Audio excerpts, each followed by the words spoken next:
बात उत्तर प्रदेश के एक छोटे से गांव रसूलपुर की है, जहां मिट्टी की खुशबू में मेहनत घुली थी और जहां हर रिश्ते की जड़ें बहुत गहरी थीं।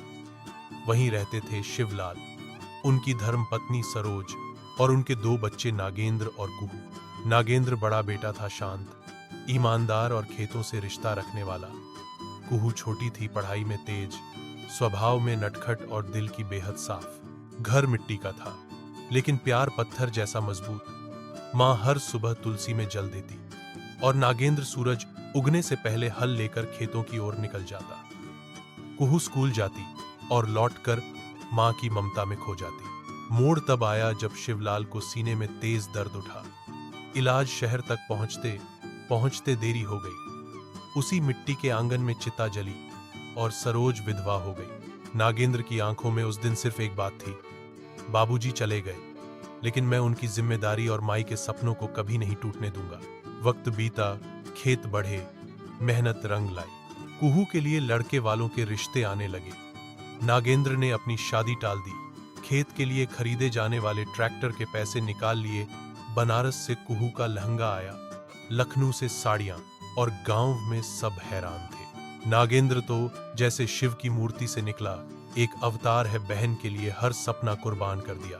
शादी के बाद कुहू अपने ससुराल चली गई। वहां शाही ठाट, आक कमरे और नौकर चाकर थे। धीरे धीरे नागेंद्र की चिट्ठियों के जवाब कम आने लगे।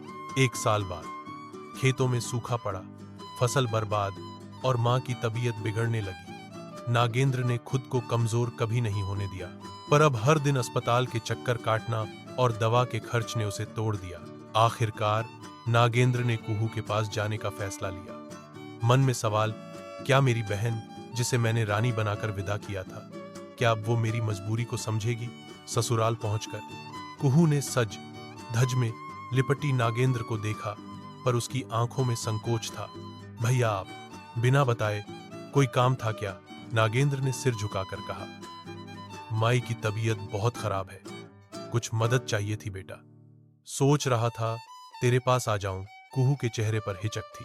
भैया, अब मैं बहू हूं किसी की, हर चीज पूछकर करनी पड़ती है। अभी घर में खर्चा भी बहुत टाइट है, मैं कुछ कर नहीं सकती। नागेंद्र चुप था, लेकिन आंखें नम। ठीक है बेटा, सोचा था एक बार माई की दवा शुरू हो जाए। चलो, जैसे तू ठीक समझे। कुछ दिन बाद गांव में पंचायत बैठी। कुहू अब जमीन में हिस्सा मांग रही थी। कहती थी, मेरी शादी हो गई, इसका मतलब ये नहीं कि मेरा हिस्सा नहीं रहा। गांव वाले सन्न और नागेंद्र चुप। अंत में नागेंद्र ने पंचायत में सिर झुकाकर कहा, माई कहती थी बेटी को जब विदा करो तो सारा हक साथ दे देना। जो हिस्सा मां के पास था वो भी कुहू को दे दीजिए। मैं खेती से फिर से शुरुआत करूंगा। पंचायत में सन्नाटा था और कुहू की आंखों में पछतावा। कहानी का मोड़ तब आया जब कुहू रात के अंधेरे में गांव आई मां की चौखट पर बैठी फूट फूट कर रोई। भैया, मुझे माफ कर दो, लालच ने मेरी आंखों पर पट्टी बांध दी थी। मैं भूल गई कि जब बाबूजी नहीं थे तब तुम ही बाबू बन गए थे। नागेंद्र मुस्कुराया। रिश्ते कागजों से नहीं, एहसासों से चलते हैं कुहू। तू आज भी मेरी वही बहन है। चल माई के पास चले, उन्हें बहुत खुशी होगी तुझे देखकर।